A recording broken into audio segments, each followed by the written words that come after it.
Assalamualaikum warahmatullahi wabarakatuh. Perkenalkan, nama saya Sudiarto, calon guru penggerak Angkatan 5 dari Kabupaten Pemalang.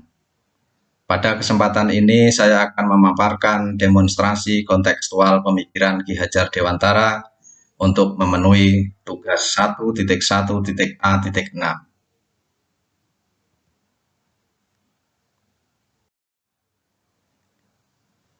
Menurut Ki Hajar Dewantara, tujuan pendidikan adalah menuntun segala kekuatan kodrat yang ada pada anak-anak, agar mereka dapat mencapai keselamatan dan kebahagiaan yang setinggi-tingginya, baik sebagai manusia maupun anggota masyarakat. Ada 3 kata penting. Yang pertama yaitu menuntun, yang kedua adalah kodrat, dan yang ketiga adalah keselamatan dan kebahagiaan.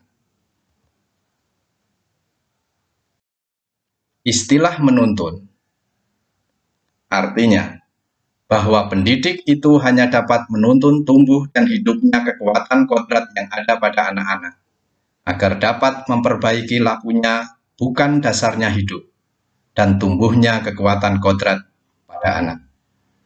Dalam proses menuntun, anak diberi kebebasan, namun pendidik sebagai pamong dalam memberi tuntunan dan arahan agar anak tidak kehilangan arah dan membahayakan dirinya. Seorang pamong dapat memberikan tuntunan agar anak dapat menemukan kemerdekaannya dalam belajar.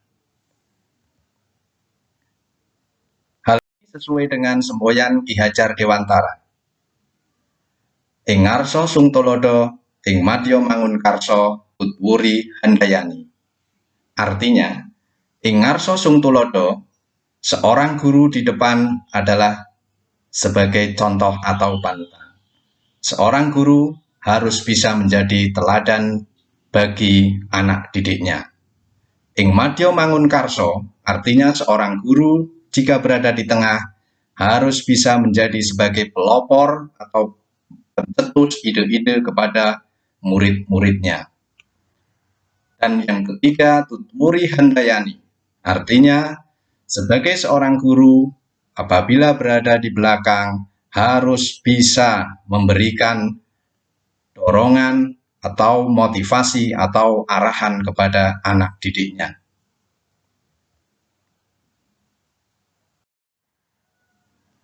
Yang kedua adalah kodrat. Kodrat meliputi ada kodrat alam dan kodrat zaman.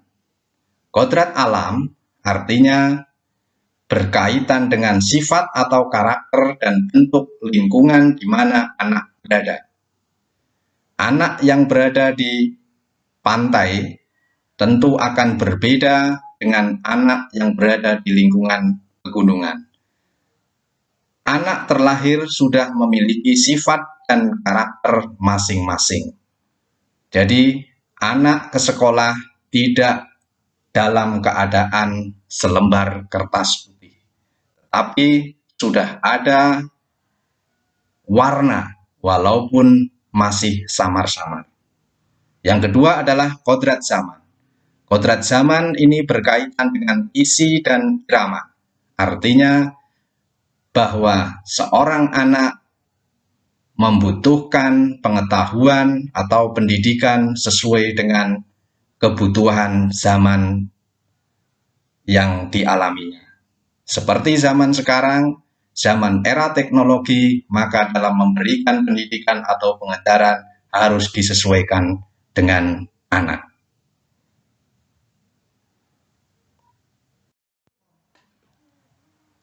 Selanjutnya, keselamatan dan kebahagiaan.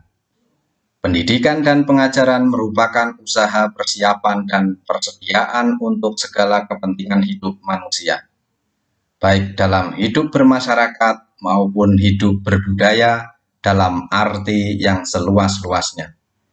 Pendidikan menciptakan ruang bagi murid untuk bertumbuh secara utuh agar mampu memuliakan dirinya dan orang lain, merdeka batin, dan menjadi mandiri, merdeka lahir.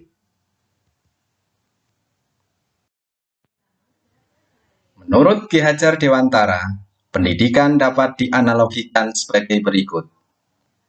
Siswa bisa diibaratkan sebagai benih, guru sebagai petani, sedangkan sekolah sebagai sawah atau kebun. Setiap siswa memiliki kodratnya masing-masing, sama seperti benih. Benih jagung tidak mungkin tumbuh menjadi benih padi, karena kodratnya berbeda. Begitu juga sebaliknya. Akan tetapi, benih yang kualitasnya jelek atau tidak baik, jika dirawat dengan baik, dipupuk, dan berada di ladang yang subur, maka akan tumbuh dengan baik. Akan tetapi, benih yang kualitasnya baik, tetapi tidak dirawat dan berada di ladang yang kering, maka tidak akan tumbuh dengan baik. Begitulah juga siswa.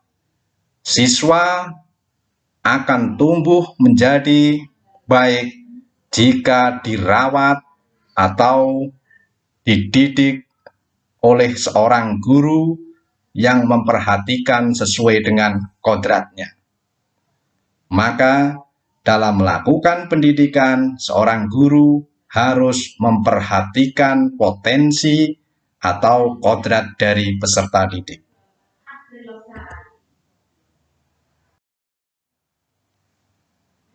Pendidikan juga bisa diibaratkan sebagai sistem tata surya. Kita tahu, matahari sebagai pusat tata surya bertindak sebagai pengendali agar planet-planet tetap berada dalam lintasannya masing-masing. Matahari bisa diibaratkan sebagai guru. Guru adalah menuntun, sedangkan siswa adalah planet. Setiap planet memiliki orbit atau garis edar masing-masing. Begitu juga dengan siswa, memiliki kodrat masing-masing, memiliki sifat masing-masing. Tidak mungkin bumi sama dengan Mars atau Venus, baik kecepatan maupun juga sistem yang ada. Mungkin sama dengan siswa, ada yang memiliki kecepatan dalam menangkap pembelajaran dengan baik. Ada juga siswa yang memiliki kelambatan dalam menangkap pembelajaran. Maka sebagai seorang guru harus memperhatikan kodrat siswanya masing-masing. Setiap kekurangan pasti ada kelebihan.